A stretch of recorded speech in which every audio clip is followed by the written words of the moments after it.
Chapter 13. I now hasten to the more moving part of my story. I shall relate events that impressed me with feelings which, from what I had been, have made me what I am. Spring advanced rapidly. The weather became fine and the skies cloudless. It surprised me that what before was desert and gloomy should now bloom with the most beautiful flowers and verdure. My senses were gratified and refreshed by 1,000 scents of delight and 1,000 sights of beauty. It was on one of these days, when my cottagers periodically rested from labour, the old man played on his guitar and the children listened to him, that I observed the countenance of Felix was melancholy beyond expression. He sighed frequently, and once his father paused in his music, and I conjectured by his manner that he inquired the cause of his son's sorrow. Felix replied in a cheerful accent, and the old man was recommencing his music, when some one tapped at the door. It was a lady on horseback, accompanied by a countryman as a guide. The lady was dressed in a dark suit, and covered with a thick black veil. Agatha asked a question, to which the stranger only replied by pronouncing in a sweet accent the name of Felix. Her voice was musical, but unlike that of either of my friends. On hearing this word, Felix came up hastily to the lady, who, when she saw him, threw up her veil, and I beheld a countenance of angelic beauty and expression, her hair of a shining raven black, and curiously braided. Her eyes were dark, but gentle, although animated. Her features of a regular proportion, and her complexion wondrously fair, each cheek tinged with a lovely pink. Felix seemed ravished with delight when he saw her. Every trait of sorrow vanished from his face, and it instantly expressed a degree of ecstatic joy of which I could hardly have believed it capable. His eyes sparkled as his cheek flushed with pleasure, and at that moment I thought him as beautiful as the stranger. She appeared affected by different feelings. Wiping a few tears from her lovely eyes, she held out her hand to Felix, who kissed it rapturously, and called her, as well as I could distinguish, his sweet Arabian. She did not appear to understand him, but smiled. He assisted her to dismount, and, dismissing her guide, conducted her into the cottage. Some conversation took place between him and his father, and the young stranger knelt at the old man's feet, and would have kissed his hand, but he raised her and embraced her affectionately. I soon perceived that although the stranger uttered articulate sounds, and appeared to have a language of her own, she was neither understood by, nor herself understood, the cottagers.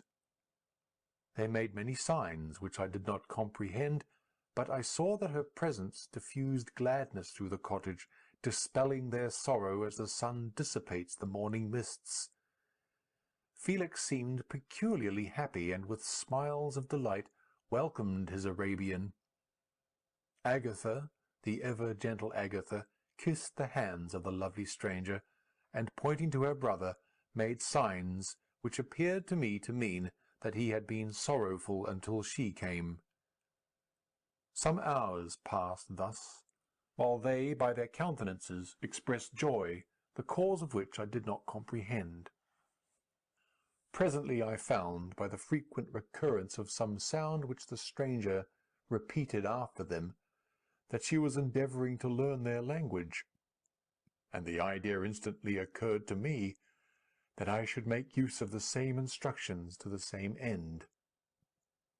The stranger learned about 20 words at the first lesson. Most of them, indeed, were those which I had before understood, but I profited by the others.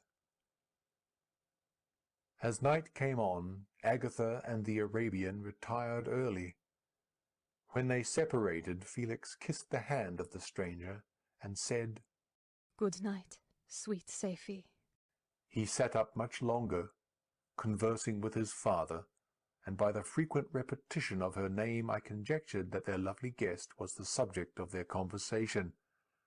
I ardently desired to understand them, and bent every faculty towards that purpose, but found it utterly impossible. The next morning Felix went out to his work, and after the usual occupations of Agatha were finished, the Arabian sat at the feet of the old man, and taking his guitar, played some airs so entrancingly beautiful, that they at once drew tears of sorrow and delight from my eyes. She sang, and her voice flowed in a rich cadence, swelling or dying away like a nightingale of the woods. When she had finished, she gave the guitar to Agatha, who at first declined it. She played a simple air, and her voice accompanied it in sweet accents, but unlike the wondrous strain of the stranger.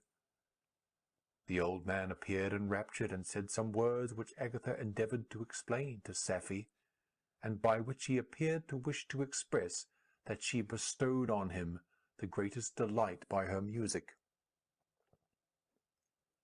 The days now passed as peaceably as before, with the sole alteration that joy had taken place of sadness in the countenances of my friends. Safie was always gay and happy.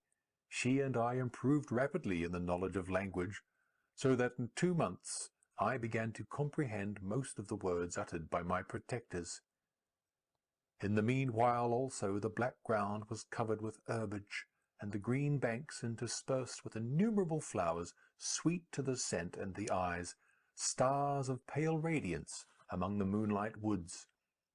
The sun became warmer, the nights clear and balmy, and my nocturnal rambles were an extreme pleasure to me, although they were considerably shortened by the late setting and early rising of the sun, for I never ventured abroad during daylight, fearful of meeting with the same treatment I had formerly endured in the first village which I entered.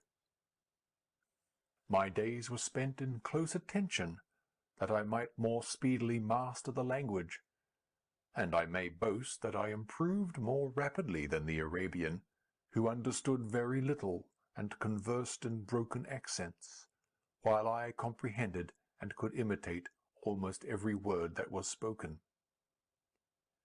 While I improved in speech, I also learned the science of letters as it was taught to the stranger, and this opened before me a wide field for wonder and delight. The book from which Felix instructed Safie was Volney's Ruins of Empires.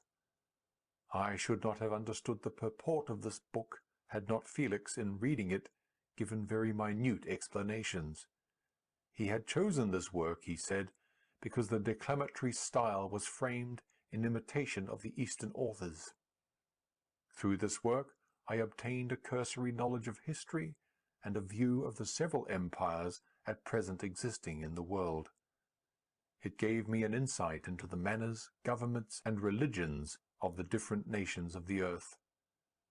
I heard of the slothful Asiatics, of the stupendous genius and mental activity of the Grecians, of the wars and wonderful virtue of the early Romans, of their subsequent degenerating, of the decline of that mighty empire, of chivalry, Christianity, and kings. I heard of the discovery of the American hemisphere, and wept with Safie over the hapless fate of its original inhabitants. These wonderful narrations inspired me with strange feelings. Was man indeed at once so powerful, so virtuous and magnificent, yet so vicious and base? He appeared at one time a mere scion of the evil principle, and at another as all that can be conceived of noble and godlike. To be a great and virtuous man appeared the highest honour that can befall a sensitive being. To be base and vicious, as many on record have been, appeared the lowest degradation, a condition more abject than that of the blind mole or harmless worm. For a long time I could not conceive how one man could go forth to murder his fellow, or even why there were laws and governments. But when I heard details of vice and bloodshed, my wonder ceased, and I turned away with disgust and loathing. Every conversation of the cottagers now opened new wonders to me. While I listened to the instructions which Felix bestowed upon the Arabian, the strange system of human society was explained to me. I heard of the division of property, of immense wealth and squalid poverty, of rank, descent, and noble blood. The words induced me to turn towards myself. I learned that the possessions most esteemed by your fellow creatures were high and unsullied descent, united with riches. A man might be respected with only one of these advantages, but without either he was considered, except in very rare instances, as a vagabond and a slave, doomed to waste his powers for the profits of the chosen few. And what was I? Of my creation and creator I was absolutely ignorant, but I knew that I possessed no money, no friends, no kind of property. I was, besides, endued with a figure hideously deformed and loathsome. I was not even of the same nature as man. I was more agile than they, and could subsist upon coarser diet. I bore the extremes of heat and cold with less injury to my frame. My stature far exceeds theirs. When I looked around, I saw and heard of none like me. Was I then a monster, a blot upon the earth, from which all men fled, and whom all men disowned? I cannot describe to you the agony that these reflections inflicted upon me. I tried to dispel them, but sorrow only increased with knowledge. Oh, that I had forever remained in my native wood, nor known nor felt beyond the sensations of hunger, thirst, and heat! Of what a strange nature is knowledge! It clings to the mind when it has once seized on it, like a lichen on the rock. I wished sometimes to shake off all thought and feeling, but I learned that there was but one means to overcome the sensation of pain, and that was death, a state which I feared, yet did not understand.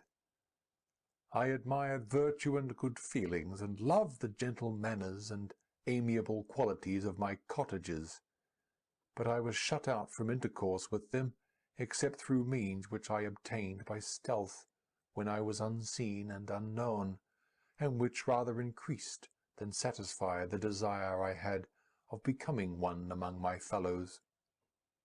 The gentle words of Agatha and the animated smiles of the charming Arabian were not for me.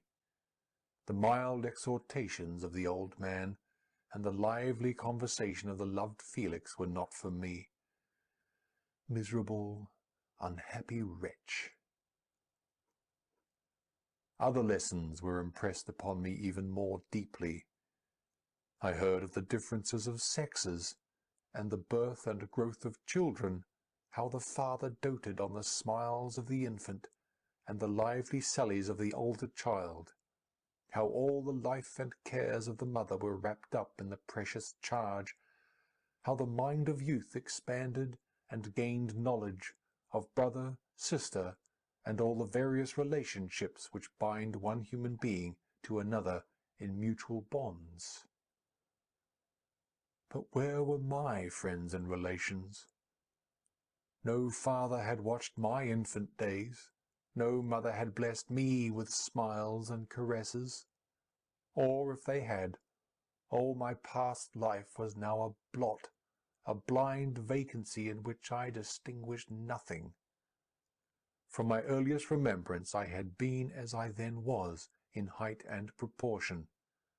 I had never yet seen a being resembling me, or who claimed any intercourse with me. What was I? The question again recurred, to be answered only with groans. I will soon explain to what these feelings tended. But allow me now to return to the cottagers, whose story excited in me such various feelings of indignation, delight, and wonder, but which all terminated in additional love and reverence for my protectors, for so I loved, in an innocent, half-painful self-deceit, to call them. End of section 15.